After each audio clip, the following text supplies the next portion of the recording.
Tawagin niyo na lang akong Jorem. Dati po akong nakatira sa isang lugar sa Mindanao. Third year high school pa lang ako noon nung malipat kami sa Maynila. Kaya nasanay na rin akong managalog. Ang karanasang ibabahagi ko sa inyo ay nangyari noong 14 anyos ako. Sa baryo namin. Meron po kaming kapitbahay na mag-asawang doktor. Sa tabi lang ng bahay nila ang klinika nila. Sa pagkakatanda ko ay espesyalista sa balat yung babae. Yung lalaki po, hindi ko matandaan. Basta pareho silang doktor. Sa Maynila talaga sila nagtapos ng pagdodoktor at tumira sila ng matagal doon. Bale, umuwi lang sila sa lugar namin nung medyo may edad na sila. Malapit sila sa pamilya namin. Kasi kami lang ang bahay na malapit sa bahay nila. Ang naririnig kong sinasabi ng mga taga-baryo, masungit ang mag-asawang yon. Palibhasa raw nanggaling sa parehong may kayang angkan. Hindi ko pa masabi noon na masungit talaga sila. Kasi okay naman ang pakitungo nila sa pamilya namin. Katunayan, ay ako pa nga mismo ang naging utusan nila kapag may bibilhin sa labas o sa bayan. May bisikleta ako at yun ang ginagamit kong transportasyon kapag inuutusan nila ako. Tapos ay bibigyan nila ako ng pera kapag nagawa ko na at nakabalik na ako. Minsan ay nakikita kong kausap nila si Mamang. Pero ang papang ko, halos sa bukid na nakatira. Kaya madalang nilang makakwentuhan. Malimit din kaming bigyan ng pagkain nila doktora. Hindi ko lang alam kung tira o hindi yung ibinibigay nila sa amin. Palagi kasing malamig na. Pero sabi ni Mamang, magpasalamat na lang kami sa grasya. Ang mahalaga hindi panis. Tawagin na lang natin sila sa pangalang Dr. Sol at Dr. Ken. May isa silang anak na itago na rin natin sa pangalang Kevin. Hindi ko lang alam ang eksaktong edad ni Kevin. Pero tingin ko, magkaedaran lang kami. Ang pagkakaiba lang, ako aktibo, laging laman ng kalye at pakiramdam ko nun. Kahit bata pa ako napakalakas ko na at kayang gawin ang lahat ng bagay. Di gaya ni Kevin na laging nakakulong sa bahay. Hindi ko lang alam kung bakit hindi siya pinapayagang lumabas ng mga magulang niya. Habang kumakain kami ng tanghalian, tinanong ko si Mamang tungkol doon. Bakit hindi pinapalabas si Kevin? Ang sabi ni Mamang, may hika raw. Sakitin. Sabi ko naman, hindi ba dapat nakakalanghap ng sariwang hangin yung mga may sakit gaya ni Kevin? Sinangayunan naman ako ni Mamang. Pero hayaan na lang daw namin. Wala kaming magagawa kung ano man ang klaseng pag-aalaga ang gusto ng mag-asawang doktor sa anak nila. Anak nila yun Nagtataka lang ako. Tsaka gusto ko rin sanang makasama si Kevin sa pagbabike. Kung husay sa panggagamot ang usapan, masasabi kong mahusay sila. Kasi nakikita kong maraming nagpupunta sa klinik nila. Nagpapagamot. Masungit daw at mahal kong sumingil ang mag-asawa. Kaya yung hindi kaya yung presyo nila, sa albularyo o sa hilot na lang lumalapit. May narinig pa ako nun. Sinisiraan daw ng mag-asawa sa mga nagpapagamot sa kanila yung mga manggagamot na hindi naman nag-aral ng medisina. Kaya galit sa kanila ang mga yon. Kapag daw kasi hindi nag-aral ng medisina, sa halip na gumaling ang pasyente, lalo lang lumalala. Yun daw ang laging sinasabi ng mag-asawa. Inisip ko lang nun, kung talagang mahusay silang doktor, bakit hindi nila mapagaling ang kaisa-isa nilang anak? Naaawa ko kay Kevin kapag nakikita ko siyang nakasilip sa bintana. Ang lungkot talaga ng mukha niya. Kahit na nginingitian niya ako. Minsan kinakawayan ko siya. Gustong-gusto kong ayain na magbike pero hindi ko lang inaaya. Dahil alam ko naman na hindi siya papayagan nila doktora. Isang beses, may sumugod sa kanila na babae. Galit na galit. Nagwawala. Mali raw ang iniresetang gamot. Mas lumala lang ang sakit. Kwento ni Mamang, expired daw yung binentang gamot doon sa babae. May mga ibinebenta rin kasing gamot ang mag-asawa nun sa mga pasyente nila. Pero maliban sa akusasyon, ay wala namang naipakitang ebidensya yung babae. Magulo ang kwento na yon kasi hindi lang isa ang nagrereklamo. May iba rin pero wala namang nangyari. May isa pang ang babae na nagreklamo dahil namatay ang anak niya. Ang sinisisi ay si Dr. Ken. Wala ring nangyari. Maimpluwensya daw kasi ang mag-asawa. Sabi ng mamang ko, may mga kakilala ang dalawa sa mga namumuno sa lugar namin. Si doktora mismo ang nagsabi sa kanya nun. Ipinagmamalaki pang araw. Makalipas lang ang mahigit isang buwan, lumubha ang sakit ni Kevin. Hindi ko na siya nakikitang nakapamintana, kaya tinanong ko kay mamang kung bakit. Hindi rin daw niya alam kung bakit. Isang beses, pinatawag sa akin ni Dr. Ken ang mamang ko. May ipapabili siyang gamot. Hindi raw ako pagbibilhan sa butika dahil bata pa ako, kaya si mamang ang inutusan niya nun. Kaya pala ay sila na ang gumagamot sa anak nila. Ayaw nilang dalhin sa ospital. Mas tiwala sila sa kakayahan nila kaysa sa ibang doktor sa ospital. Nakita raw ni mamang na hindi na maganda ang kalagayan ni Kevin. Nakahiga na lang sa kama, nakaswero at parang hinang-hina. Napansin din daw niya na marami itong rashes sa halos buong katawan. Napaisip ako noon kasi espesyalista sa balat si doktora. Bakit kaya hindi niya magamot ang mga rashes ni Kevin?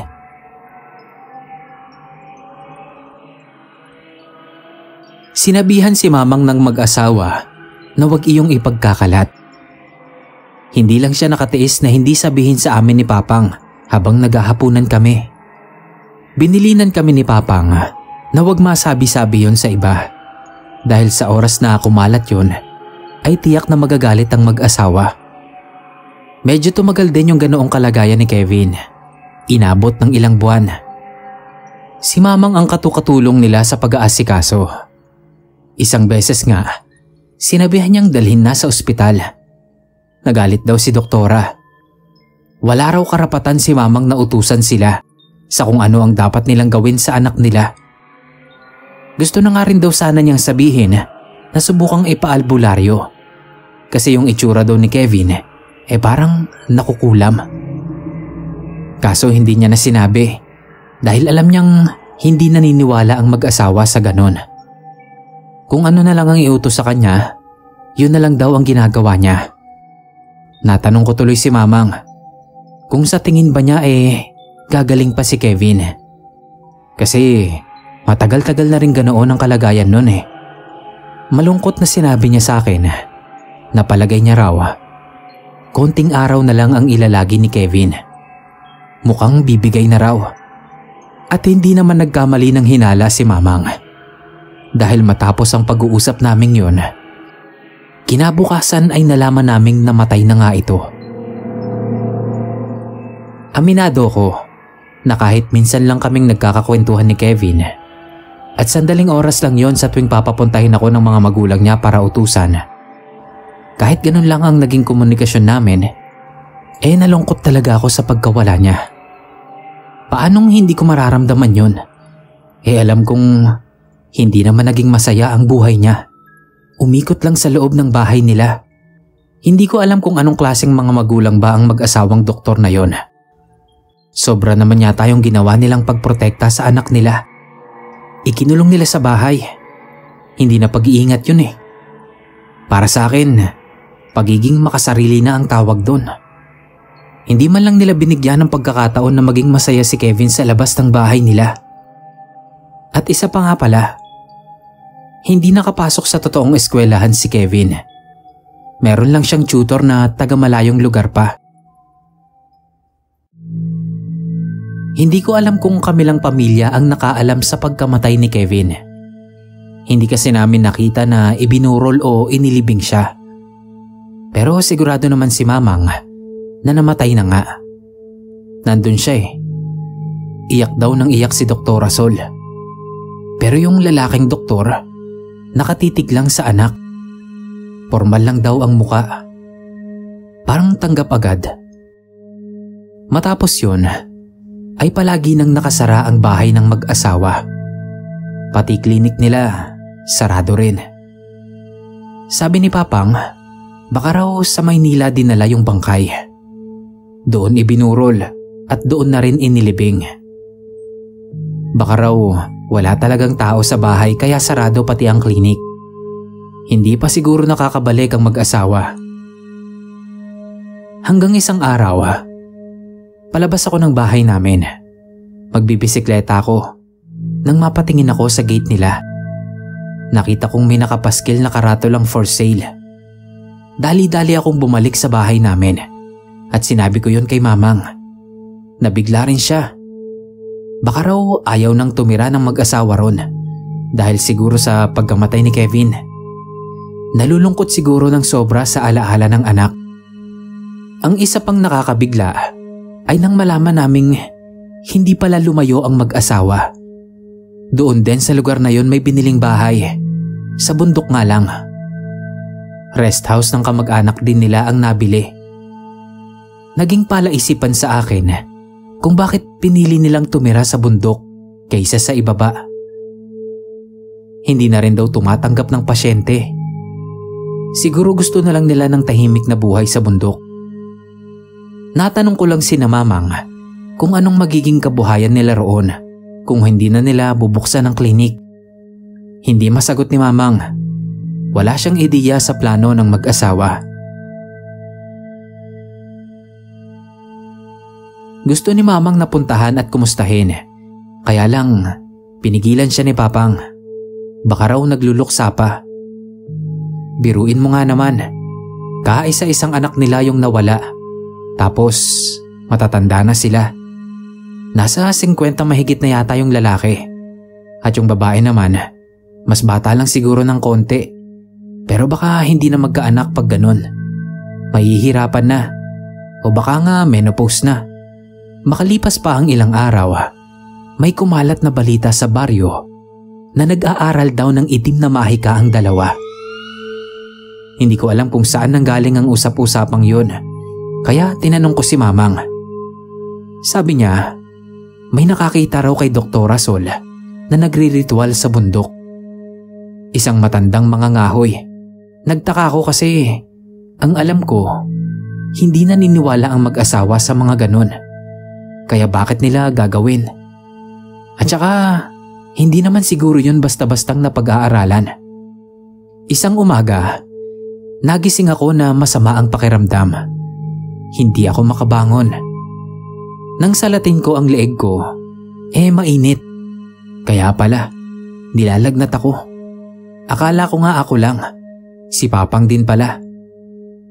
Pinainom naman agad kami ni Mamang ng gamot. Ang sunod na nangyari, nagkaroon din ng sunod-sunod na pagkakasakit ang mga tao sa baryo. Malayo pa naman ang pagamutan, kaya halos lahat ay sa hilot at albularyo ang takbo. Trangkaso lang naman ang sakit, pero halos lahat. Si Mamang nga lang yata ang hindi dinapuan. Sinabi ng nag-iisang albularyo sa baryo namin na hindi raw pangkaraniwang trangkaso ang tumama sa amin, kundi sakit na dala ng isang malakas na pagsumpa. Natakot ang mga taga-baryo. Isa na ako ron, kahit medyo magaling na ako. Isa lang ang taong naisip nila na gagawa nun, ang mag-asawang doktor.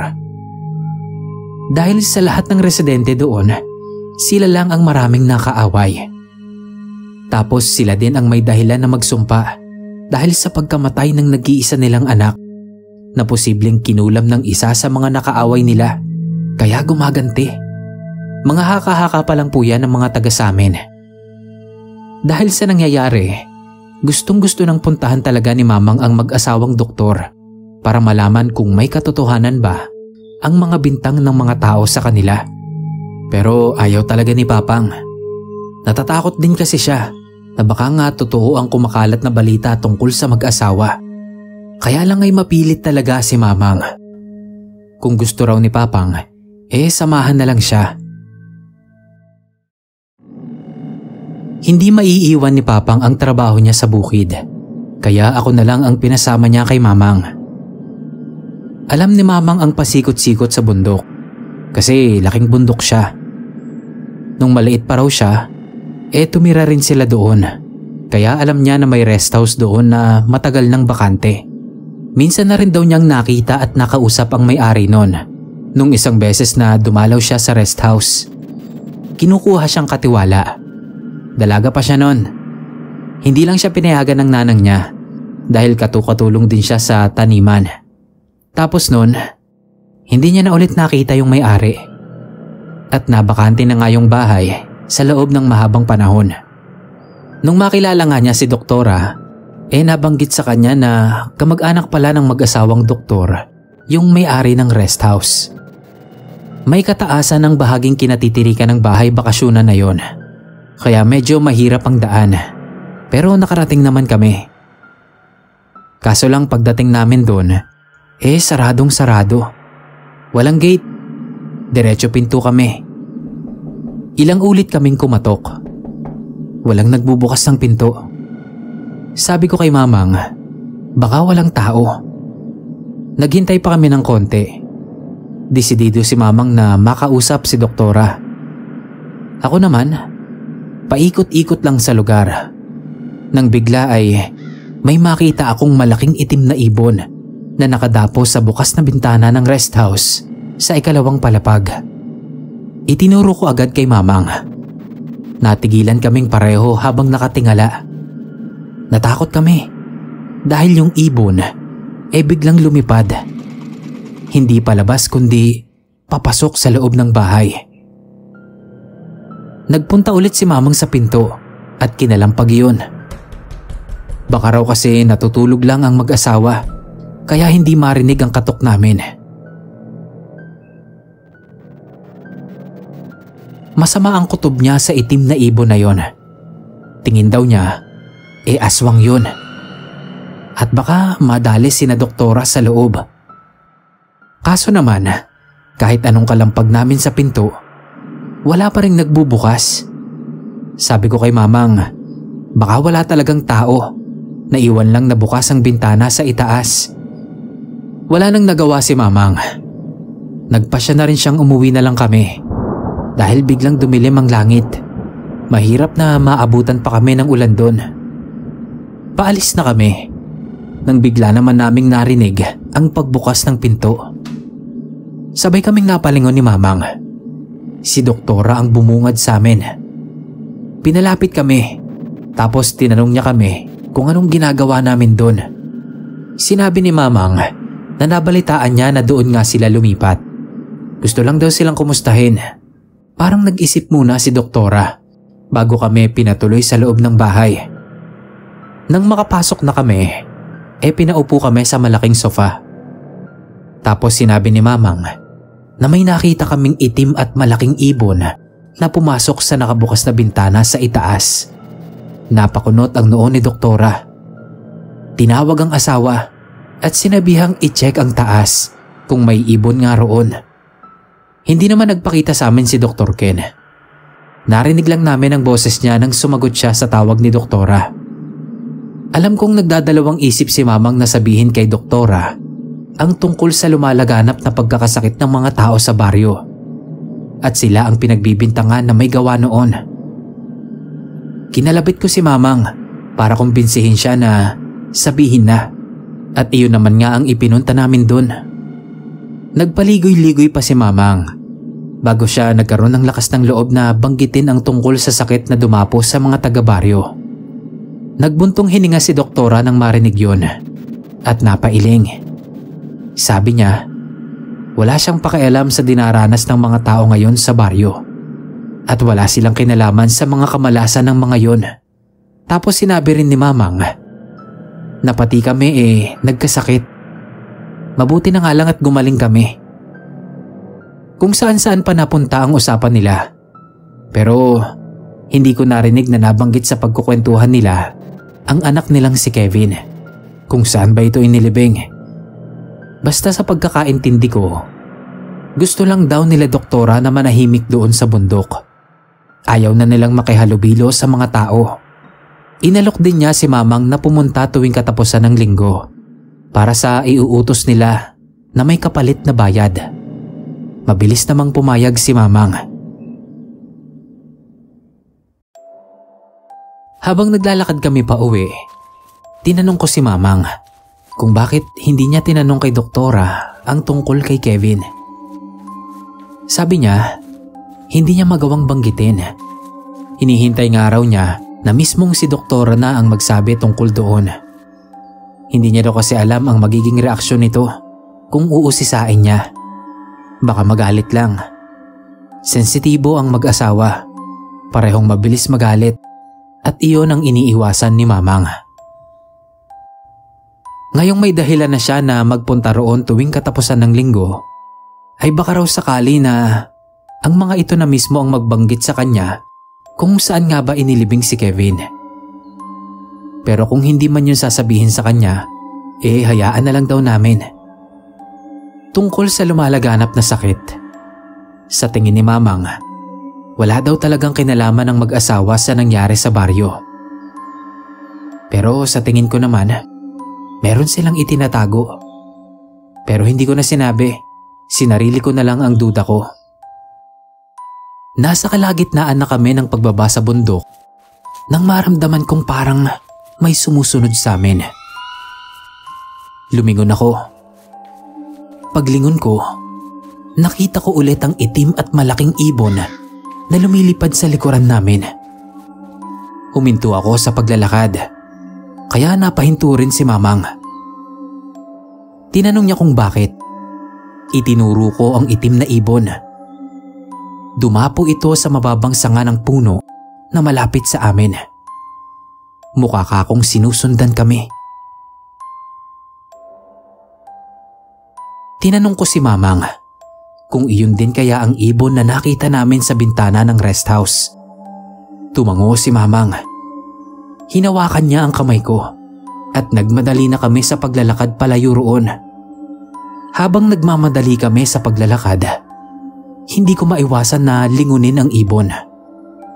Nakadapo pa rin ito sa sanga, pero parang nakatingin ito sa amin. Sinusundan kami ng tingin. Kinabahan talaga ako nun. Nung medyo nakalayo na kami, paglingon ko ulit ay wala na ito. Sabi ni Mamang, sa tagal nilang tumira sa bundok dati, ay alam niya na kung ano ang pangkaraniwang ibon at hindi. At yung isang yun daw na nakita naming nakadapo sa bintana at yung sumusunod sa amin, sa tingin niya ay iisa. Isang aswang. Natakot naman ako sa sinabing yun ni Mamang. Kung ganong may aswang pala ron, hindi baka ako natatakot sina doktora? Baka raw may pangontra sila, sabi ni Mamang. Tapos, nagmamadali na kaming bumaba ng bundok. Binilinan ako ni Mamang na wag nang sabihin kay Papang ang tungkol sa malaking ibon. Tiyak daw na hindi na siya papayagan na bumalik pa ron kapag nalaman. Dahil siyempre, mag-aalala yun. Sinunod ko naman ang bilin niya. Kaya nang magtanong si Papang kung anong nangyari sa pag-akyat namin sa bundok, ang sinabi ko lang ay maayos naman kaming hinarap ni doktora. Nagkwentuhan lang sila ni Mamang. Sayang at hindi man lang kami hinainan ng merienda o kahit tubig man lang. Natawa na lang si Papang. Ganon daw talaga ang ugali ng mga yon. May kakuriputan at kadamutan. Kaya hindi na siya magtataka. Pinayagan niya si Mamang na magpunta roon tuwing katapusan ng linggo. Sa kondisyon na kailangan lagi akong kasama. Tutal naman daw ay wala akong pasok sa eskwela. Nagsimula na ngang madilbihan ulit si Mamang kina doktora. Kasama ako. Pero lihim lang yon. Hindi raw pwedeng malaman ng iba, bilin ng mag-asawa. Ayaw din naman ni Mamang na malaman ng kahit na sino. Dahil ayaw niyang madamay sa galit ng mga tao at paghihinala sa mag-asawang doktor. Nangihinayang lang kasi siya sa kikitain sa isang araw na yon sa isang linggo. pandagdag din sa panggastos namin. Nung unang araw na pagbalik namin sa bundok, pareho kaming may asin ni Mamang sa bulsa. Baka raw kasi makita na naman kami ng itim na ibon at sundan. Malakas ang kutob niya na aswang talaga yon. Nakarating naman kami sa rest house ng maayos nang walang nakakatakot na ibon na umaaligid sa amin. Pagdating doon, sinabi na agad ni Doktora ang mga dapat gawin ni Mamang. Kung anong silid lang ang pwede niyang linisin. Ako man ay binilinan din sa kung saang bahagi lang ng bahay ako pwedeng pumunta. Wala namang naging problema. Madalas ay nasa labas lang din naman ako. Tumitingin-tingin sa paligid. Naninirador ng mga ibon gamit lang ang improvised na tirador ko. Pumapasok lang ako sa bahay kapag tinatawag ako ni Mamang at kailangan ng tulong ko. Pagkatapos ng mga pinapagawa ni Doktora, mga bandang hapon, pinapauwi na kami. Habang naglalakad kami pa uwi, sinabi sa akin ni Mamang na parang meron siyang naaamoy na hindi maganda sa bahay. Doon daw sa kwartong malapit sa kusina, yung nakalak. Pero hindi naman siya sigurado kung doon nga yung naaamoy niya. Baka naman daw gawa ng mga tambak na basura sa likuran ng rest house. Pagpunta raw ulit namin, tulungan ko siyang linisin ang mga basurang yun para walang nangangamoy na mabaho. Nang sumunod na punta nga namin, tulad ng plano ni Mamang, pagkatapos ng mga gawain niya, ay gusto niyang linisin ang tambak ng basura sa likuran ng bahay. Pumunta na kami ron. May dala akong pala at kalaykay na galing din sa loob ng bahay. Ang balak ni Mamang ay maghukay ako at doon namin itatambak at tatabunan ng lupa ang mga basura. Ayaw kasi niya na sunugin na lang namin ang mga yon. Nagulat ako nang simulan ko ng tipunin sa isang tabi ang mga basura para sana makapaghukay ako ron. May nakita akong mga damit na nakabalumbon at parang may mga mantsa ng dugo. Tinanong ko si Mamang kung tingin ba niya ay damit nila Doktora yon o kaya ay sa mga pasyente nila. Pero naisip ko rin na hindi na nga pala tumatanggap ng pasyente sina Doktora mula nga nung lumipat sila sa bundok. Napakamot na lang ako ng ulo habang iniisip ko kung kanino kaya ang mga damit na yon na may mantsa pa ng mga dugo. Si Mamang napapaisip din, nakakunot pa ang noo. Nagulat na lang kami nang bigla naming marinig ang boses ni Dr. Ken mula sa likuran namin. Nakasigaw siya ng tanong kung anong ginagawa namin doon. Sinabi ni Mamang na lilinisin lang namin ang mga tambak ng basura para hindi nangangamoy. Pero sa halip na matuwa at magpasalamat sa pagkukusa namin ni Mamang na linisin ang basura, ay nagalit pa si Dr. Ken. Dali-dali niya kaming pinaalis doon. Sabay sabing, wag na raw kami ulit gagawi sa likuran ng rest house. Marami raw ahas doon. Sabi pa niya habang pinapabalik kami sa loob ng bahay, wag na raw naming gagawin ang mga gawaing hindi kasama sa mga iniutos sa amin.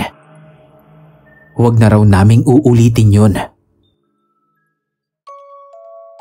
Nasa sarili na namin kaming bahay nang banggitin ulit sa akin ni Mamang ang tungkol sa mga damit na may mga mantsa ng dugo. Hindi raw kaya may itinatago ang mag-asawa tungkol doon. Hindi ko masagot ang tanong niya, pero sinabi ko sa kanya na ganun din ang tingin ko. Kung ahas din lang ang pag-uusapan, kahit sa harapan lang ng rest house ay mukhang marami ng ahas. Matataas ang mga damo na ewan kung bakit hindi nila inaasikaso. Ayaw namang ipaasikaso sa akin. Kaya sinang-ayunan ko si Mamang na baka nga may itinatago sina Doktora. Parang nagdadalawang isip na tuloy siya na bumalik pa roon. Pero nangingibabaw pa rin sa kanya yung kikitain. Medyo mas mataas kasi ngayon ang bigay sa kanya ni Doktora kesa nung kapitbahay pa lang namin sila na nagpapatulong sila sa kanya. Napagkasunduan namin ni Mamang na babalik pa rin kami. Pero magiging mas maingat na kami sa pagkilos namin. Hayaan na lang daw namin kung ano man ang mga napapansin namin doon para hindi na kami napagsasabihan. Nahinto ang pag-uusap namin tungkol doon nang biglang dumating si Papang at kinumusta ang paninilbihan namin sa mag-asawang doktor sa bundok. Sinabi ni Mamang na okay naman daw. Wala siyang nakikitang problema. Tumangu-tangu lang si Papang tapos pumasok na sa kwarto nila. Pagbalik namin sa rest house ay naging abala na ulit si Mamang sa mga ipinapagawa ni Doktora. Ako naman, dahil hindi pa ako kailangan sa loob, kaya doon muna ulit ako sa labas tumambay. Parang nangangati ang mga paa ko noon na pumunta sa likod bahay. Hindi ko alam kung anong nagtutulak sa akin para pumunta ron. Nakiramdam muna ako. Tumingin-tingin sa loob ng bahay. Gusto kong maniguro na abala rin ang mag-asawa at hindi nila ako makikita kung sakali mang silipin ko ang likuran. Nang matiyak kong wala sila sa paligid, ay mabilis ko nang tinungo ang likod bahay. Nagulat ako kasi malinis na. Wala na ang tambak ng basura. Kung lilinisin din pala, bakit kaya hindi na lang kami hinayaan nung nakaraan na linisin yun? Saka, saan kaya nila inilagay ang mga basura? Mukha namang hindi sila naghukay. Paalis na sana ako ron nang makita ko na naman ang itim na ibon. Bigla na lang itong lumipad. Hindi ko nakita kung saan nanggaling. Basta nagulat na lang ako sa paglipad nito. Hindi ko na rin sinundan kung saang direksyon nagpunta. Narinig ko na kasi ang boses ni Mamang na tinatawag ako. Pagbalik ko sa pintuan ng bahay sa harap, tinanong ako ni Mamang kung saan ba ako nanggaling. Kanina pa raw niya ako hinahanap. Sabi ko naman, nasa tabi-tabi lang ako. Hindi ko sinabing nanggaling ako sa likod bahay dahil nakita kong nakatingin sa amin si Doktora mula sa loob. May iuutos pala sa akin si Mamang kaya niya ako tinawag. May mga kagamitan siyang ipapabuhat sa akin. Iaakyat daw sa ikalawang palapag ng bahay. Pag-akyat ko, hindi ko akalaing napakaluwag pala sa itaas ng rest house. Halos walang gamit, maliban sa sofang nandoon. Tapos ilang antik na kasangkapan. Sa sobrang luwag nga, pwede kang magpatumbling-tumbling. Nang mailagay ko na sa dapat kalagyan yung mga ipinaakyat na gamit sa akin ni Mamang, nagulat na naman ako nang makita ko ulit yung itim na ibon na nakadapo sa bintana. Nakatalikod, sa labas nakatingin. Sa isip ko, mukhang sanay na sanay ang itim na ibon na yon sa rest house at sa paligid ng bahay. Nakaramdam ako ng takot, kaya nagmamadali na akong bumaba ng hagdan. Habang nagluluto si Mamang ng ulam namin sa bahay at ako naman ay kakalapag lang ng inigib kong 2 timbang tubig, may sinabi siya sa akin. Naaamoy pa rin daw niya ang masangsang doon sa loob ng bahay nila Doktora. Sana raw ipalinis na sa amin ang mga basura doon sa likod para mawala na ang amoy na yon. Minsan daw kasi nadadala ng hangin papasok sa loob ng rest house. Doon sa bintana sa kusina sigurado dumadaan. Nakakasuka na raw. Naaamoy ko na rin naman yon kapag nandun ako sa loob malapit sa kusina. Nagulat si Mamang nang sabihin ko sa kanya na wala nang mga basura roon. Nalinis na. Nakita ko. Tumingin sa akin si Mamang. Kahit sinabi ko na, tinanong pa ulit sa akin kung talaga bang wala nang basura sa likuran. Sinigurado ko sa kanya na wala na nga. Baka si Dr. Ken ang naglinis. Nahiya siguro sa amin. Ang nakita ko kako roon ay ang itim na ibon. Nagpakita ulit sa akin. Dahil sa sinabi ko, hindi na alam ni Mamang kung ano pang iisipin niya. Matapos ang pagkakasakit ng mga residente sa baryo, ay isa na namang hindi magandang balita ang kumalat. May mga tao raw na nawawala. Sa mga oras na yon, ay 3 na. May mga nagsasabing baka kinuha ng sindikato. Nagtanan at meron din namang nilapa raw ng aswang. Mga haka-haka lang nila. Dahil nga sa hindi malaman kung saan nagpunta ang mga taong iyon na mga bata pa. Hindi nalalayo ang edad sa akin at puro lalaki lang.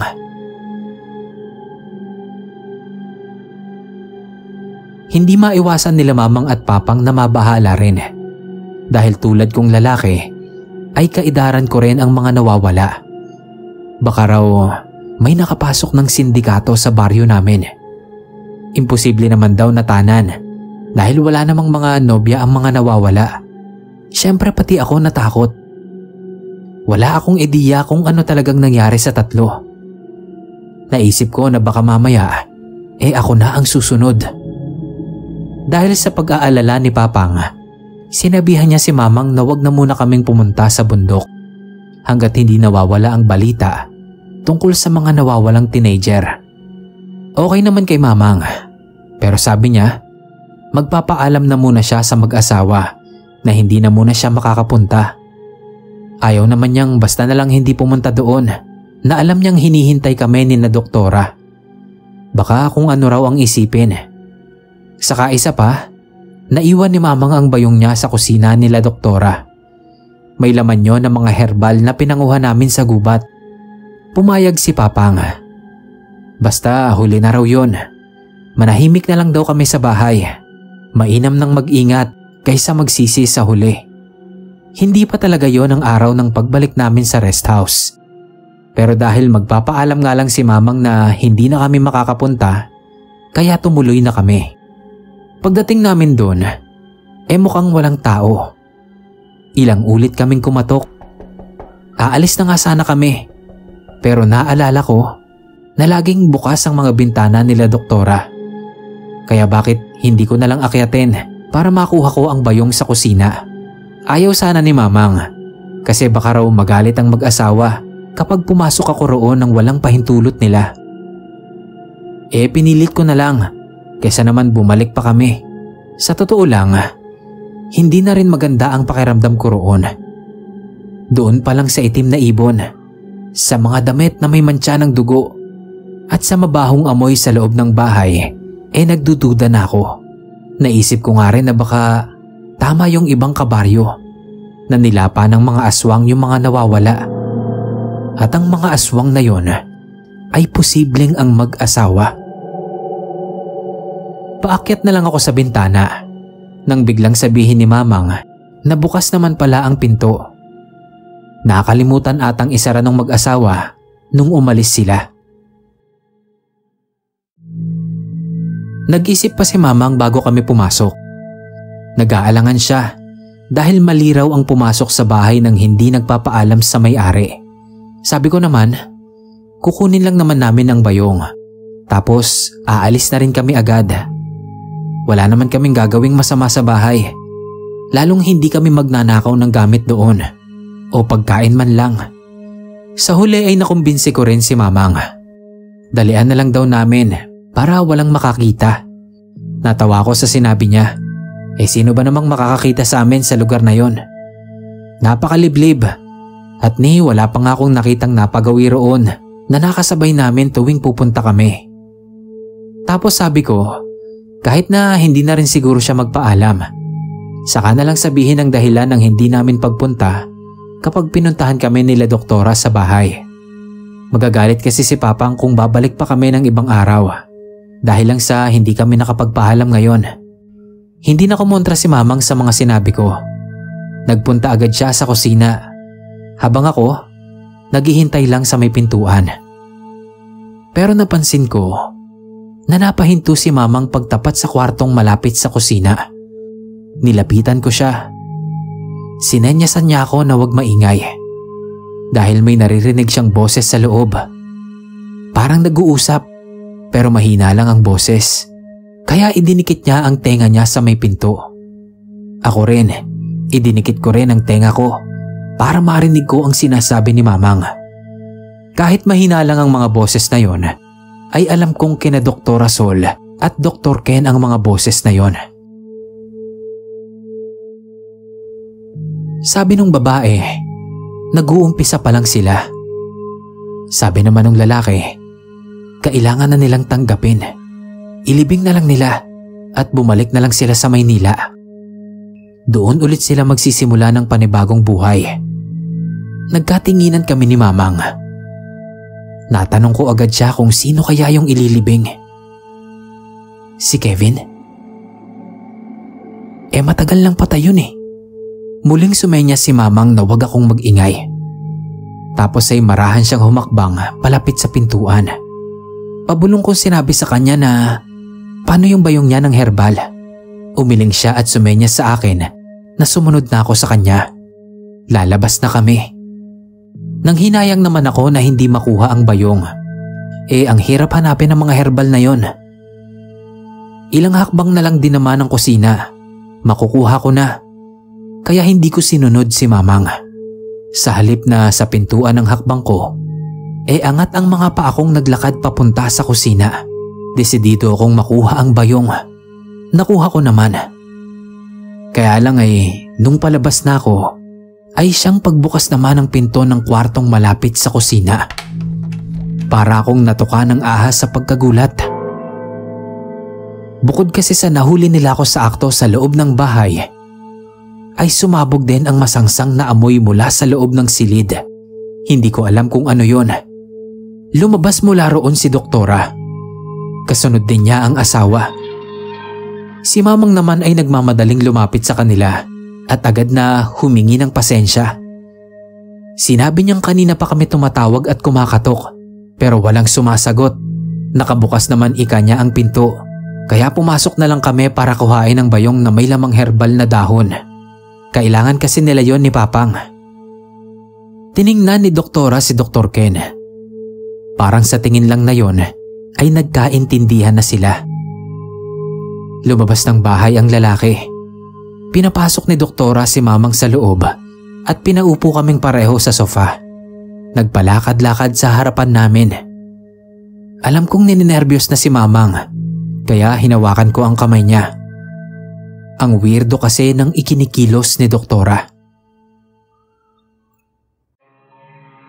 Maya-maya ay sinabihan niya kaming pumasok sa loob ng silid. Nagtaka kami kung bakit niya kami pinapapasok doon. Formal naman ang mukha niya. Hindi mukhang galit. Tumanggi si Mamang. Sabi niya, uuwi na kami. At binanggit niya rin na hindi na muna kami makakabalik dahil sa nangyayaring pagkabahala ng mga tao sa baryo tungkol sa mga nawawalang teenager. Hindi kami pinayagan ni Doktora na umuwi. Pilit kaming pinapasok sa loob ng silid. Halos ipagtulakan kami. Pagpasok doon, sinalubong kami ng masangsang na amoy na lalong tumindi. Ibig sabihin ay doon talaga nanggagaling sa kwartong yun. Sabay kaming napatakip ng ilong ni Mamang.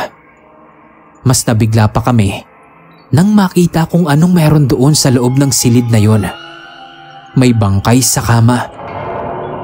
Hindi na makilala. Si Kevin siguro. Nandoon din kasi ang larawan ni Kevin, nakapatong sa mesa. Nakita ko yung takot na rumihistro sa mukha ni Mamang, pati na ang panginginig ng kamay niya. Diretso niyang tinanong si Doktora kung anong ibig sabihin nun. Bakit may bangkay doon? Sabay tanong na rin kung iyon ba ang anak nilang si Kevin. Tumango lang si Doktora habang palapit siya sa kama kung saan nandoon ang bangkay. Kami naman ay nanatili sa tabi ng pinto. Sabi niya, ginawa nila ang lahat. Umasa sila na kapag natapos nila ang ritual gamit ang dugo ng mga kabataan gaya ni Kevin at napainom ito sa bangkay, ay muli siyang babalik sa kanila tulad ng dati. Mahina man ang katawan, ngunit buhay. Dahil sa sinabing iyon ni Doktora, ay para na rin niyang kinumpirma na sila nga ang may kagagawa ng pagkawala ng 3 kabataang lalaki sa baryo. Hinawakan ni Mamang ang kamay ko ng mahigpit. Alam kong gustong-gusto niya nang umalis. Pero sa halip, mas pinili niyang makisimpatya kay Doktora. Dahil na rin siguro sa takot. Sinabi ni Mamang na bakit hindi na lang tanggapin ang nangyari at ilibing na ang bata para sa ikatatahimik ng kaluluwa nito. Ani Doktora Sol, malaki ang naging pagkukulang nila sa anak. Kaya ginawa nila ang lahat para maibalik ang buhay nito.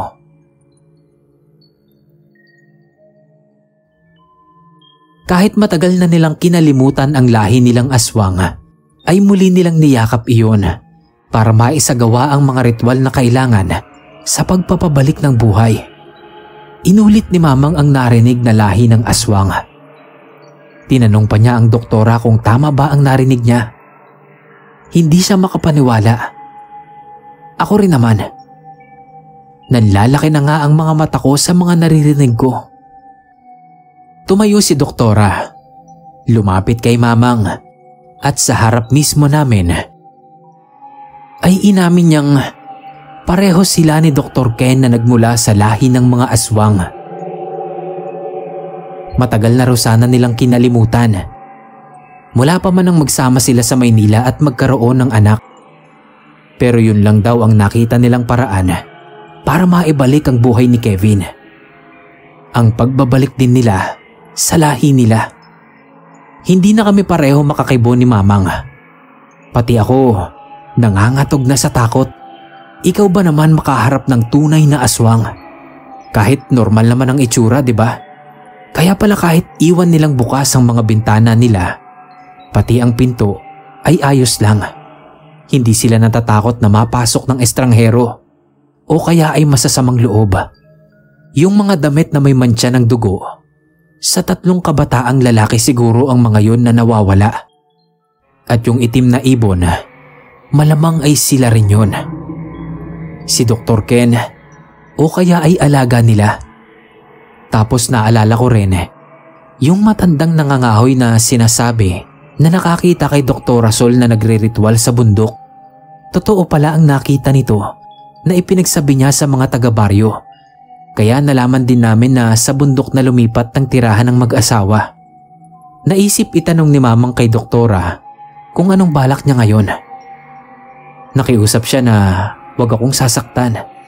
Total naman daw ay naging mabuti ang pakikitungo namin sa kanila. Natakot kasi si Mamang na baka pati ako idamay. Dahil puro mga kagaya ko nga ang kinukuha nila at ginagamit sa ritual. Sabi ni doktora, wag daw kami mag-alala. Lalabas lang daw siya sandali. Bantayan muna raw namin si Kevin. Bago siya umalis ng silid, nilapitan ulit niya ang nabubulok na bangkay ng anak niya. Kinausap ito na akala mo'y naririnig talaga siya. Sabi niya, wag daw mag-alala si Kevin at malapit na silang magkasama-sama muli. Huli na raw. Yon ang narinig kong sinabi. Hindi ko alam kung anong ibig sabihin nun. Yung huling sinabi lang niya ang naintindihan ko, na meron na daw magbabantay sa kanya. At kami ngayon. Pagkatapos niyang kausapin, ay hinalikan pa niya sa noo yung bangkay. Muntik na akong masuka. Kinokontrol ko lang ang sarili ko. Nagsabi ulit si Mamang na aalis na kami kasi hinihintay kami ni Papang. Lalabas na sana kami. Pero bigla siyang itinulak ni doktora papasok pa sa loob. Muntik pang mapasubsob sa kama. Sinakluluhan ko agad si Mamang. Nagmamadali namang lumabas ng silid si doktora at isinara yon. Kaya hindi kami nakalabas. Palibasa bata pa ako noon. Hindi ko napigilan ang sarili na maiyak sa takot. Kinalampag ng kinalampag ni Mamang ang pinto. Panay ang tawag niya kina doktora at pinakikiusapan na palabasin na kami roon dahil natatakot na kami. Pati ako, kinakalampag ko na rin ang pinto. Ikinandado kasi ni doktora ang labas kaya hindi namin mabuksan. Pero wala na kaming naririnig na kaluskos mula sa labas. Hanggang sa napagod na si Mamang, napasalampak na lamang siya sa sahig. Panay ang dasal. Ako naman, tinuloy ko na lang ang pagkalampag sa pinto. Halos mamula ang mga kamay ko, pero wala ring nangyari. Tinabihan ko na lang si Mamang sa pagkakaupo sa sahig. Tinanong ko siya kung anong gagawin namin. Siguradong sa mga oras na yon, nag-aalala na si Papang. Hindi niya ako masagot dahil siguro naguguluhan na rin. Hindi niya alam kung paano kaming makakalabas doon. Takot na takot kaming pareho. Sa nalaman naming lihim ng mag-asawang doktor, ay hindi namin alam kung anong kaya nilang gawin sa amin. Kung ano ang plano nila. Kinikilabutan talaga ako sa mga oras na yon. Nakasama namin sa kwarto ang bangkay ni Kevin, na akala ko matagal nang nailibing. Sa tagal ng oras naming nandoon, nakaidlip na pala ako. Ginising ako ni Mamang. Sinabi niya sa akin na may nakita siyang butas sa isang sulok ng silid. Sinilip daw niya at nakita niyang sa likod ng bahay ang labas noon, yung pinagtambakan ng basura na nakita namin dati. Pinatayo niya ako para ituro yun. Nakita raw niya nang may dumaang daga. Sinilip niya kung anong meron doon sa butas na nakita niya. Kailangang tumuwad para masilip ang butas. Kinapakapako ang dingding. Mukhang marupok na. Kung pupukpukin ng matigas na bagay, sa tingin ko, bibigay. Hindi ako sigurado. Pero, nagbaka sakali pa rin kami. Naghanap kami ni Mamang ng pwede naming ipukpok para mapalaki yung butas. Ang kaso, wala kaming makita. Nadismaya kami dahil wala naman halos laman ang silid na yon, maliban sa kama, aparador, mesa at isang upuan. Nang buksan ko ang aparador, ay puro damit lamang ni Kevin ang nakita ko. Wala akong nakitang kahit anong bagay na pwede naming gamitin ni Mamang. Hindi naman namin pwedeng sirain ang upuan dahil masyadong matigas ang kahoy. Sumilip ako sa ilalim ng kama, baka meron doon. Pero wala rin. Tinanong ko si Mamang kung anong gagawin namin. Natataranta siya. Dapat daw bago makabalik sina doktora ay makaisip na kami ng paraan. Desperado na ako noon. Kaya naman kumuha ako ng isang damit ni Kevin. Pinunit ko ito at itinali sa kamay ko. Saka ko sinuntok ng sinuntok ang bahagi ng dingding na yon. Nilakasan ko talaga. Bahala na kung makalikhayo ng ingay at marinig nila doktora. Gusto ko nang makaalis kami doon ni Mamang. Inawat ako ni Mamang. May naririnig na kasi kaming mga yabag na papalapit. Iyon din naman ang nagtulak sa akin para ituloy ko ang ginagawa. Hanggang sa unti-unti ko nang masira ang dingding. Sa katagalan siguro, kaya hindi na ganon katibay. Mukhang nababasa rin ng ulan ang labas na bahagi nun. Kaya ganon na, marupok na. Ilang sandali pa, sa wakas ay nagawa ko ring tungkabin. Napalaki ko ang butas. Hindi yung laki na kasya ng daanan ng tao. Pero sa tingin ko, ay kaya ko nang isiksik ang sarili ko. Pinagkasya kong pilit ang katawan ko sa kapirasong butas na yon sa dingding. Nagawa ko naman. Nang sa wakas ay makalabas na ako, sinabihan ko agad si Mamang na lumusot na rin. Aalalayan ko kako siya. Kaso naman, hindi magkasya si Mamang. Medyo malaking babae kasi siya. Samantalang ako, patpatin pa nun, kaya nakalusot ako sa butas. Sabi ko kay Mamang, baka kaya niyang buhatin yung upuan. May kabigatan kasi ang upuan. Hindi ko alam kung saan yari yon. Kung makakaya sana niyang ihampas yon sa dingding, ay baka mas mapalaki pa ang butas. Habang ako naman, ay itinuloy ko ang pagsuntok sa dingding mula sa labas. Sabi sa akin ni Mamang, umalis na ako. Tumakbo ko ng mabilis na mabilis sa abot ng makakaya ko para makarating daw ako sa amin at makahingi ng tulong. Sabi ko kay Mamang, hindi ko siya pwedeng iwan doon. Baka kung anong gawin sa kanya nila doktora. Pero ipinagtatabuyan niya na ako. Siya na raw muna ang bahala sa sarili niya. Mas importante daw na makalayo ako roon. Iligtas ko na raw ang sarili ko. Tapos sinabi rin niyang mag-ingat akong mabuti. Nakita ko pa mula sa butas na hinawakan ni Mamang ang upuan. Tinitignan ko kung makakaya niyang buhatin. Nang malingunan niyang hindi pa ako umaalis, pinagalitan niya ako. Kaya wala na akong mapagpipilian. Umalis na ako. Sinunod ko siya. Nanginginig pa rin ako sa takot habang tumatakbo palayo. Nagkakanda ekis-ekis ang mga paa ko sa sobrang bilis ng pagtakbo. Pero bigla akong natigilan. Paano'y nakita ko sa daraanan ko ang itim na ibon. Parang may isip na nakatingin sa akin. Unti-unti akong umatras. Sabay takbo ko naman sa ibang direksyon. Nalingunan ko pa na lumilipad ng itim na ibon. Parang hinahabol ako. Hindi na ako lumingon. Dire-diretso pa rin ako sa pagtakbo.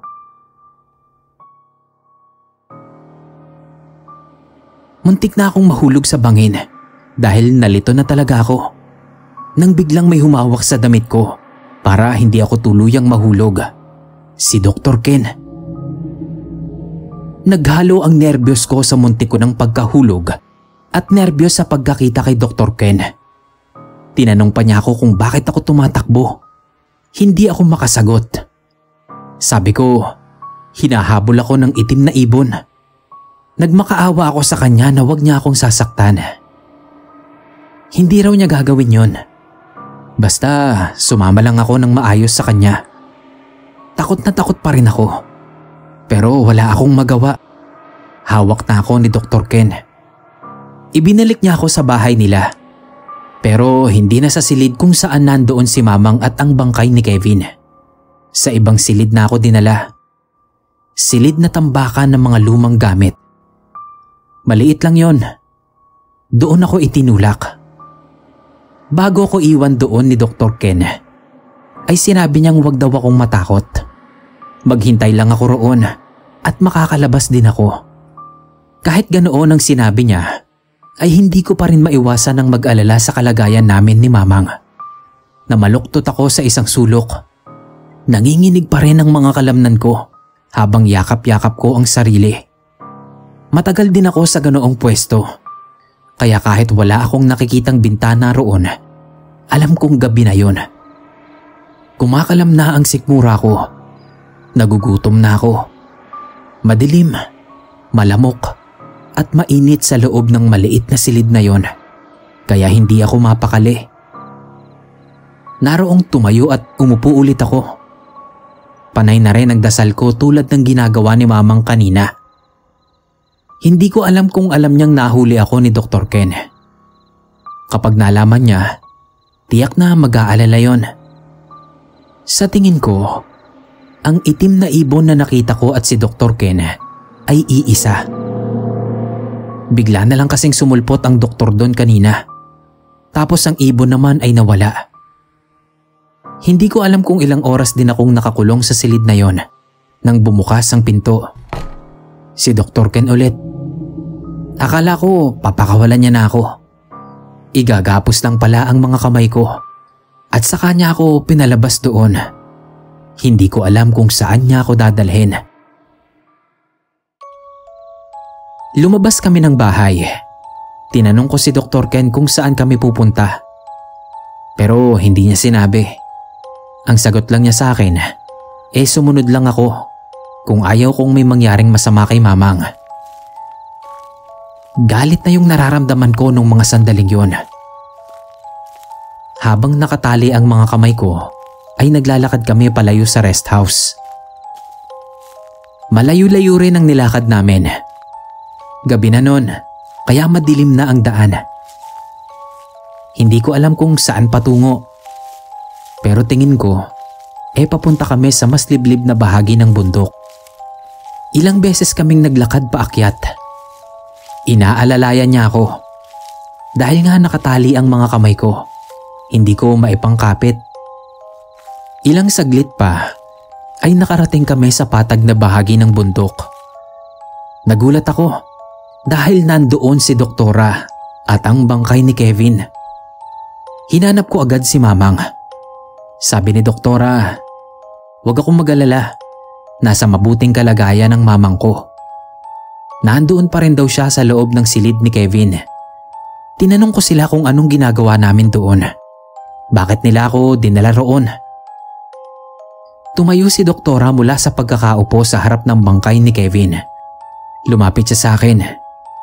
Hinaplos niya ang pisngi ko bago sinabi na ako na lang raw ang huling pag-asa nila para maibalik ang buhay ni Kevin. Kaya sana raw ay makipagtulungan ako. Siyempre natakot ako. Inisip ko agad na gagawin din nila sa akin ang ginawa nila sa 3 kabataang nawala. Baka papatayin din nila ako. Naiyak agad ako. Hindi ko maitago ang takot. Nagmakaawa ako na pakawalan na nila ako. Tinapik ako ni Dr. Ken sa balikat. Kumalma lang raw ako. Paano kung kakalma sa ganoong sitwasyon? Grabe ang takot na nararamdaman ko nun. Pakiramdam ko, lahat ng ugat ko sa katawan ay nagkikislutan. Natawag ko na yata lahat ng santo sa isip ko para matulungan ako. Iniupo nila ako sa harap ng bangkay ni Kevin. Tapos, nilagyan nila ng tali pati ang bibig ko para hindi na rin ako makapagsalita. Nasa tabi ko lang si Dr. Ken, nakabantay sa akin. Hindi tuloy ako makakilos. Iniisip kong tumakbo, pero malabo rin namang makatakas sa dilim ng lugar. Lalo na kung aswang ang tatakasan ko. Baka lalo lang mapadali ang buhay ko. Hindi na rin ako makapag-isip ng maayos dahil balot na ng takot ang utak ko.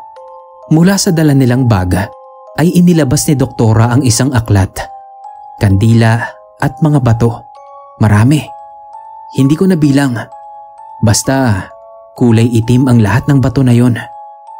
May inilabas din siyang bote ng langis. Ipinahid yon sa bangkay ni Kevin. Habang ipinapahid niya ang langis, ay bumubulong siya.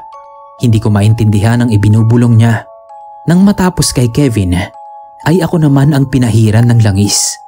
Nandidiri talaga ako kasi ihinawak niya yon sa bangkay. Tapos sa akin naman niya ihahaplos ng ihahaplos. Sa mukha ko, sa leeg, sa dibdib, sa likod, sa mga kamay at paa. Sinasabayan din niya yon ng bulong, katulad ng ginawa niya kay Kevin. Umiiyak na talaga ako noon habang isinasagawa ni doktora ang ritual niya. Sinindihan ni Dr. Ken ang kandila.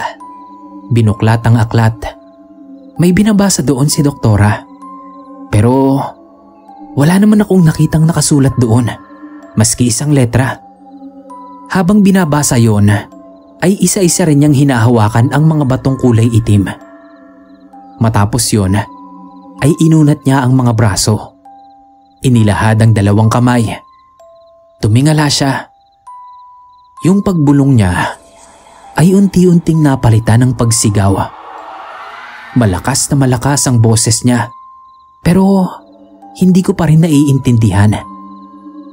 Kilabot na kilabot ako sa nakikita ko. Dahil ang itsura ni doktora ay hindi na normal na tao sa paningin ko. Mukha na talaga siyang aswang na may mabagsik na anyo. Nanlilisik ang mga mata niya habang patuloy na sumisigaw na nakalahad ang mga kamay. Makapanindig balahibo ang naririnig ko. Nakakarinig na din ako ng alulungan ng mga aso na hindi ko alam kung saan nanggagaling. Kasabay din noon, yung pag-ihip ng malakas na hangin. Yung pagsigaw naman niyang yun ay tinapatan ko ng taimtim na panalangin.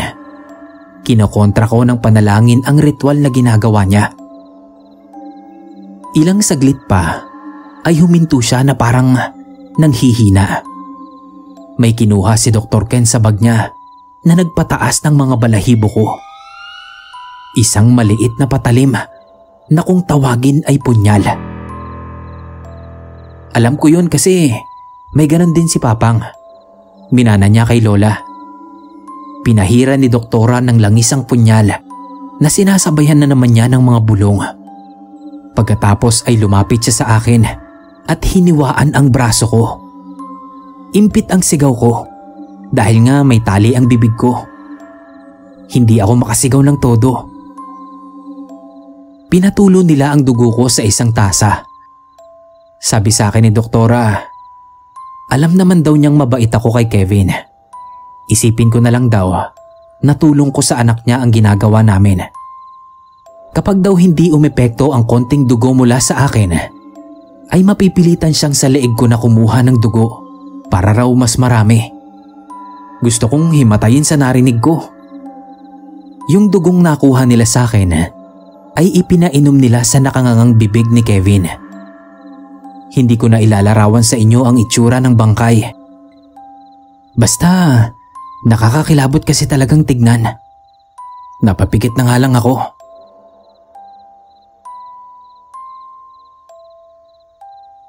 Ipinabahala ko na sa Diyos kung ano pang mangyayari sa akin. Kung hanggang doon na lang ang buhay ko, wala na akong magagawa. Iyak na lang ako ng iyak habang nakapikit. Dumilat ako nang wala na akong marinig na kahit konting kaluskos. Yun pala, nakatitig lang ang mag-asawa sa anak nila. Parang may hinihintay silang mangyari. Hindi ko alam kung gaano katagal na nasa ganoon lang silang posisyon. Nakatitig kay Kevin. Ako tuloy, napatitig na lang din sa bangkay. Siguro ay hinihintay nila na mabuhay dahil sa ginawa nilang pagriritual. Pero mukhang hindi yun umepekto dahil nanatiling walang buhay ang bangkay ni Kevin. Nagulat pa ako nang biglang sumigaw ng sobrang lakas si Doktora. Nagwala siya sa galit. Sabi niya, baka raw kailangan ay mas maraming dugo. Baka kailangan pa nilang kumuha ng maraming tao para sa anak nila. Nakayuko lang ako habang nagwawala si Doktora. Ang asawa naman niya ay walang sinasabi na kahit ano, habang siya ay halos mabaliw na sa pagwawala. Nag-hysterical talaga. Kinuha niya ulit ang punyal at itatarak sa akin. Mabuti na lang at nasulyapan ko agad at nagawa kong makaiwas. Sa pag-iwas ko ay napahiga ako. Gumulong ako. Sumigaw na rin ako noon sa abot ng makakaya ng lalamunan ko. Dala ng sobrang takot kahit alam kong walang makakarinig, lalo't may nakataling tela sa bibig ko. Nang biglang matigilan si Doktora, sabay silang napalinga ng asawa niya. Tapos ay nagmadali silang iligpit ang mga gamit nila. Ang bilis ng mga pangyayari. Tumakbo lang sila sa isang direksyon, tapos naglaho na agad sila sa dilim. Ang ipinagtataka ko ay iniwan nila ang bangkay ni Kevin at ako na nakatali pa rin ng mga kamay at bibig malapit sa bangkay. Kaya naman pala, may mga parating. Siguro narinig o naamoy agad nila. Si Papang pala yon na may mga kasamang kalalakihan. May hawak silang mga sibat. Nilapitan agad ako at niyakap. Hinanap ko agad si Mamang. Sabi niya, huwag daw ako mag-alala at nasa bahay na. Hindi ko maipaliwanag ang nararamdaman ko kasi tamang-tama lang ang dating nila Papang. Nailigtas nila ako sa tiyak na kapahamakan. Kung nahuli pa sila ng konti, malamang ay bangkay na rin nila akong aabutan tulad ni Kevin. Nanginginig pa rin ako sa takot habang ikinukwento ko sa kanila ang nangyari. Lahat-lahat, pati yung mga naikwento na ni Mamang sa kanila, ay ikinuwento ko pa rin. Tapos sinabi naman sa akin ni Papang kung paanong nakatakas si Mamang. Noon palang makaalis ako, tinakpan ni Mamang ang butas na dinaanan ko. Yung upuan ang ihinarang niya sa butas at doon siya naupo. Nagkunwari siyang binabantayan pa rin ang bangkay ni Kevin. Kaso siyempre, hinanap ako ng mag-asawa. Sinaktan daw ni Doktora si Mamang kasi hindi niya sinasabi kung paano ako nakatakas. Tapos ay kinuha na nga nila si Kevin at kinandaduhan ulit siya doon sa silid. Nagbanta pa si Doktora na babalikan niya si Mamang doon at magtutuos pa sila. Pagkaalis daw ng mag-asawa ay saka siya nagmamadaling kumilos. Sa sobrang takot na mabalikan pa siya roon, ay nagawa ni Mamang na buhatin ang mabigat na upuan At saka paulit-ulit na ihinampas doon sa butas na dinaanan ko palabas. Ganoon yata talaga kapag inatake na ng nerbiyos ang isang tao. Lumalakas. Kaya ayun, nagawa na nga rin ni Mamang na makalusot doon at makabalik kay Papang. Akala nga raw ni Mamang ay nandoon na ako sa bahay namin. Kaya sobra siyang nag-alala nang malaman na wala pa pala ako ron. Nagtawag agad sila ng tulong ni Papang para makasama na umakyat sa bundok at iligtas ako. Patuloy na tinugis ng mga kasama ni Papang ang mag-asawa. Itinuro ko kung saang direksyon sila nagpunta. Pero hindi sila naghiwa-hiwalay. Mas delikado raw kasi yun. Maigi nang sama-sama sila para mabigyan ng proteksyon ang bawat isa kapag inatake sila ng mag-asawang aswang na yon. Halos magdamag nilang ginalugod ang bundok. Habang kami ni Papang at dalawa pang lalaki ay nanatili mula sa kung saan naroon ang bangkay ni Kevin. Doon na kami nagpaabot ng umaga dahil mahirap bumaba sa bundok ng madilim. Dalawa lang ang may pang-ilaw sa kanila. Maya-maya ay bumalik na rin sila sa pwesto namin. Wala raw silang nakita. Malamang daw ay nagtago na ang dalawang yon. Pero hindi pa rin sila titigil. Lagi silang magroronda para mabantayan ang seguridad ng baryo. Nang magbukang liwayway na, ay saka pa lang kami bumaba. Bumalik pa kami sa rest house. Bit-bit nila ang labi ni Kevin. Pero hindi na namin nakita sila doktora. Hanggang kinaumagahan ay nagbantay sila roon. Kami kasi ni Papang nauna nang umuwi dahil nag-aalala na rin si Papang kay Mamang na sa kapitbahay muna niya pinatulog nung gabi. Wala kasi itong kasama sa bahay, yung tungkol sa 3 kabataang lalaki na nawala. Kahit sinabi ko na sina doktora ang may kagagawan din, ay wala naman kaming nakuhang ebidensya. Walang bangkay ng 3 na natagpuan, pati yung sinasabi namin ni Mamang na mga damit na may mantsa ng dugo ay wala na rin. Kaya yung ibang taga-baryo parang hindi makapaniwala. Yung bangkay naman ni Kevin, ang mga taga-baryo na lang ang naglibing. Kasama kami nila Mamang at Papang. Ipinagpamisa pa namin. Tapos yung bahay sa bundok, sinunog ng mga taga-baryo para wala na raw balikan doon ang mag-asawa. Makalipas ang ilang araw, akala ko talaga ay hindi na magpapakita ang mag-asawang doktor. Pero isang gabing patulog na kami, isasara ko na sana ang bintana nang biglang makita ko na naman ang itim na ibon. Nakadapo sa bakuran naming kahoy. Alam ko na hindi yon pangkaraniwang ibon. Kakaiba ang laki. Si Dr. Ken yun. Hindi ko alam kung ano pa ang pakay nila sa amin. Nabigyan naman namin ng maayos na libing ang anak nila ni Doktora. Tinawag ko agad si Papang na dali-dali namang lumapit sa akin. Nang makita rin niya ang malaking ibon, ay agad niyang kinuha ang itak. Ako naman, kinuha ko agad ang garapon namin ng asin. Naaalala ko nung ma-corner kami nila Doktora sa rest house. Kung kailan naman kami nalagay sa panganib, ay saka naman kami hindi nakapagdala noon ng asin. Nawala sa isip namin ni Mamang. At ayun na nga, pagkakuha ni Papang ng itak ay walang takot siyang lumabas. Iitakin sana niya ang itim na ibon, pero syempre, mabilis itong nakalipad. Dahil sa pangyayaring yon, ay hindi na kami nagpakakampante. Lagi kaming alerto sa pagbalik ng mag-asawang aswang sa bahay namin. Lalo na at medyo malayo kami sa kapitbahay.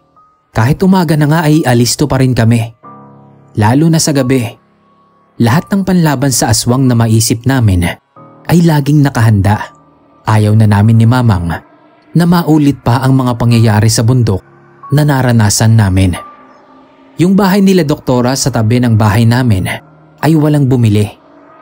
Parang naging abandonadong bahay na lang din siya.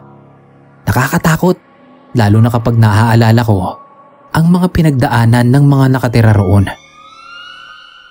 Mula naman noon ay tuluyan ng hindi nagpakita o nagparamdam man lang ang mag-asawang doktor. Wala na akong nakita, maski pa yung itim na ibon.